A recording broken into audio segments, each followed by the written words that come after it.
Yo, merci pour l'accueil de la semaine dernière à ma vidéo sur Clémor. C'est la vidéo qui a fait le meilleur démarrage de la chaîne. Donc je suis content qu'elle vous ait plu alors que c'était la vidéo aussi la plus longue.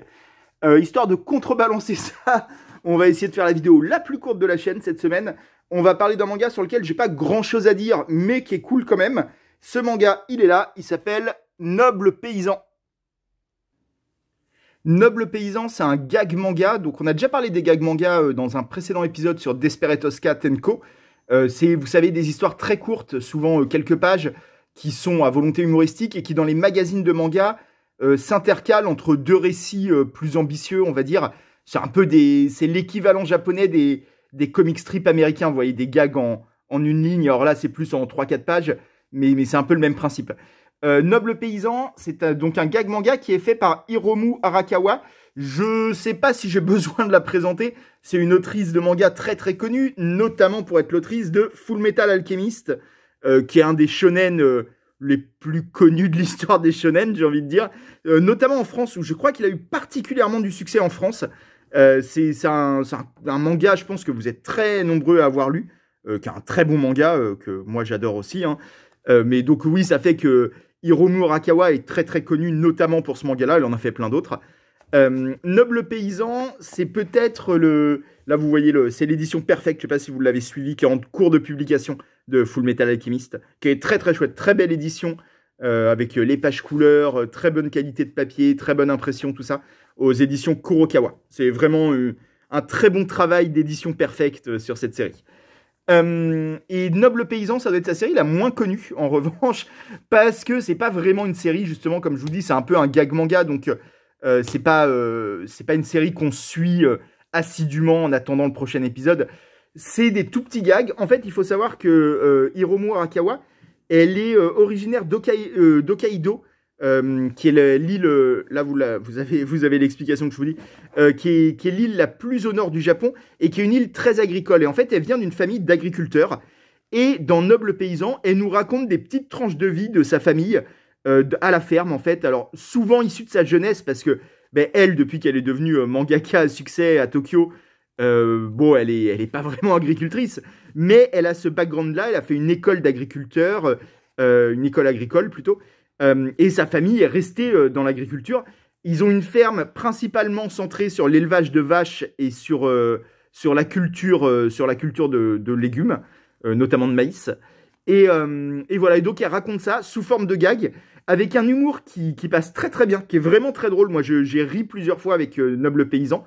Et elle se représente, vous voyez là, elle représente toute sa famille et elle-même sous forme de vache, avec ce style de dessin qu'on reconnaît. Alors, ça ressemble pas à Full Metal Alchemist, mais on reconnaît le côté très ligne claire de Arakawa, où voilà, c'est des dessins très très nets, très faciles à comprendre.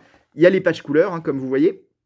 Et donc voilà, c'est des petites histoires, souvent vraiment en quelques pages, sans vraiment de continuité, où elle nous raconte des anecdotes rigolotes de la vie des agriculteurs japonais, de la vie de sa famille en particulier, mais on peut très souvent étirer son propos au monde agricole japonais, voire au monde agricole tout court, parce que je pense qu'il y a beaucoup de problématiques de nobles paysans qui sont les mêmes problématiques que pour des agriculteurs français ou que sais-je. C'est une série vraiment très chouette, qui est publiée, donc, comme je disais, dans un magazine de shoujo à l'origine au Japon, et donc qui est publiée en recueil par la suite, à un rythme très lent, parce qu'en fait, il y a un épisode de Noble Paysan toutes les 3-4 semaines. L'épisode, il fait quelques pages, donc le temps qu'il y ait de quoi faire un recueil, il se passe souvent 2-3 ans, quoi, si vous voulez. Donc voilà, faut pas attendre le prochain comme un dingue. Et de toute façon, c'est un peu comme ce que j'avais dit avec Desperados Cat Co, le précédent gag manga dont j'avais parlé. C'est souvent des mangas qui convient de lire par petites touches. C'est pas la meilleure chose à faire que de s'enchaîner Noble Paysan, parce qu'en fait, vous allez saturer au bout d'un moment, vu qu'il n'y a pas de scénario fil rouge, il n'y a pas d'avancée de l'intrigue ou de développement des personnages ou je ne sais quoi. Les anecdotes, la suite d'anecdotes va un peu avoir tendance à s'empiler et vous allez les oublier les unes les autres, vous vous souvenez que de la dernière en date. Donc c'est vraiment une lecture à faire petit à petit. Les recueils coûtent assez cher, ils coûtent quasiment 10 euros, je crois, je regarde le dernier là que j'ai en main, ouais c'est ça, 9 euros, alors qu'ils font que 100 pages. Donc c'est un peu rush, mais c'est rigolo, c'est vraiment rigolo. Ça permet de découvrir la carrière d'Hiromu Arakawa de manière différente, parce qu'il y a un petit côté biographie aussi, autobiographie. C'est-à-dire, on voit un peu cette gamine de la campagne qui a grandi dans une ferme avec tout ce que ça implique de travail, de conditions de vie, tout ça, qui a une passion pour le manga et qui va devenir une mangaka à très grand succès. Et donc, ouais, tout ça est vraiment intéressant, en plus, comme je dis, d'être vraiment drôle. Et il y a autre chose qui fait l'intérêt de Noble Paysan, c'est que il y a vraiment ce rapport des agriculteurs à la nature, que ce soit aux animaux notamment, ou on va dire à l'écologie, à tout ce qui est OGM, tout ce qui est engrais, pesticides, tout ça. Et il y a vraiment un côté pas très politiquement correct par moment à Noble Paysan, parce qu'en fait c'est vraiment le point de vue des agriculteurs. Donc si vous êtes vegan et que vous êtes vite choqué par la cruauté animale et tout ça, c'est pas forcément un manga super safe. Parce que la famille d'Hiromu Arakawa est une famille de fermiers. Pour eux, les animaux, ils sont là pour au final les tuer. Ce qui veut pas dire... Vous voyez, cela dit, non, ça c'est de la merde, je crois. Je dis clairement les mots. Je crois que c'est un truc à engrais. Ouais, c'est ça. Mais il y a des scènes avec du sang, avec des animaux qui se font décapiter et tout. Et ça pose pas vraiment problème. C'est pas critique dans le manga. C'est juste, c'est la vie des fermiers, quoi. Et pareil, les fermiers, ils utilisent de l'engrais, ils utilisent du pesticide, et eux, il faut qu'ils fassent tourner leur ferme. Et Hiromu Arakawa a un discours là-dessus qui est pas du tout... En fait, alors, faut comprendre que c'est un gag manga, donc ces petites histoires, il y a Ronnie qui arrive, ces petites histoires sont faites pour faire rire les lecteurs du magazine. C'est pas fait pour déclencher un grand débat politique là-dessus. Donc, il y a il y a une ambiance très feel-good dans Noble Paysan, qui parfois, sur certains sujets, devient un peu problématique parce que c'est des sujets un peu graves, notamment sur le réchauffement climatique, tout ça. Il y a quelques chapitres qui, de temps en temps, touchent un peu ce genre de sujet du doigt. Et on sent qu'Hiromu Arakawa n'a pas envie d'en débattre. Donc, on reste sur un truc très de surface, très « Ah, mais non, mais c'est pas grave, les fermiers trouvent des solutions, vous en faites pas. » Et les solutions, on voit bien que c'est pas des très bonnes solutions pour le bilan carbone, on va dire. Mais ouais, c'est pas un manga qui est là pour débattre de la situation, quoi. C'est un manga qui est là pour faire des gags, pour présenter des tranches de vie d'un point de vue assez positif, assez bienveillant et rigolo. Et donc, sur certains sujets qui pourraient être polémiques, on peut trouver à Noble Paysan un petit manque de recul, un petit manque d'autocritique, on va dire. Mais en même temps, c'est pas vraiment ce qu'on lui demande. Encore une fois, c'est vraiment juste un gag manga. Et envisagé comme ça, il est vraiment très chouette et surtout vraiment très drôle. Ce qui est important pour un manga de ce type.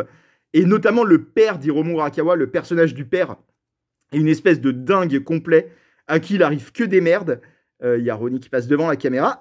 À qui il arrive que des merdes, qui est tout le temps en train de se blesser, qui finit à l'hôpital un jour sur deux. Et qui est vraiment et qui a l'air d'en avoir rien à foutre, qui prend tout ça avec un très grand détachement. Et il est vraiment très drôle. C'est le personnage du manga, clairement. Je pense que c'est le favori de tout le monde, le père. Et voilà. Donc c'est un petit manga, c'est vraiment une œuvre un peu mineure, mais qui est rigolote, qui est très chouette à lire de temps en temps. Comme je vous dis, tentez pas de vous faire les 6 tomes à la suite. Là, pour l'instant, il y a 6 tomes en France. La série continue au Japon. Je sais qu'au Japon, ils en sont au 7e. Donc je pense que la France va continuer. Ça doit dépendre si ça se vend, mais je pense que c'est tellement une grosse autrice que ça m'étonnerait qu'ils arrêtent la diffusion de Noble Paysan, même si c'est pas Full Metal Alchemist en termes de succès, mais je pense qu'il y a quand même un public qui suit cette série. Et donc ouais, si vous trouvez un tome comme ça un peu au hasard, prenez-le, franchement c'est vraiment rigolo. Et il y a un côté un peu documentaire, alors très partial et très biaisé si je puis dire. Il y a un petit documentaire quand même sur la vie des paysans, quoi. Donc c'est pas inintéressant. Et c'est une image du Japon, le Japon d'Hokkaido, le Japon agricole, qui est pas une image très souvent représentée en fiction, notamment dans les mangas, où il y a assez peu de mangas qui parlent de ce Japon-là. Donc c'est très chouette d'avoir ce noble paysan qui existe. Voilà, je voulais vous parler de ça, c'est fait. C'est l'épisode, je pense, le plus court de la chaîne. Je vous dis à la semaine prochaine, et puis encore merci pour l'accueil fait à l'épisode sur Claymore. Prenez soin de vous, à la semaine prochaine, ciao.